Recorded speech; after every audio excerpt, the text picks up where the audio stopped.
বিহু বজাৰ কি কি কৰি আনিছে তো এতিয়া আপোনালোকক মই অকমান দেখাম এইবোৰ আজিৰ কাৰণে নেকি ধনিয়া পাত তাৰ পাছত নেমু টেঙা এইবোৰ এই মেইনবোৰ দেখা এইটো খেজুৰী গুড় আনিলো এইটো বিহুৰ ফলৰ খেজুৰী গুড় মোক একডোখৰ ওলাই দেনা খাম এই চাইডৰ পৰা ভাঙি খাই তাৰপিছত চিৰা এইটো চিৰা এইটো দীঘল নিচিনা হৈ আছে ইয়াৰ পৰা এনেকৈ ভাঙি দিলে হৈ যাব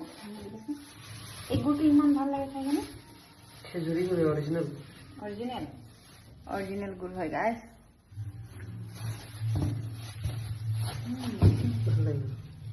একডোখৰ খাম লাডু বৰা পিঠা বৰা পিঠাৰ লাড়ু বৰা পিঠাৰে কিহে লৈ যাম বৰা পিঠা বোলে বৰা চাউল ক'ব লাগে ৱাও এইটোৱে ফেভৰেটটো দৈ এইটো দৈ ভাল লাগে এই নুখুলিবা কালি ৰাতিপুৱা খুলিম গাছ যাকে দেখাইছো একেবাৰে দেখাই ভিতৰলৈকে দেখাই দিব বিচাৰিছে খুলি মেলি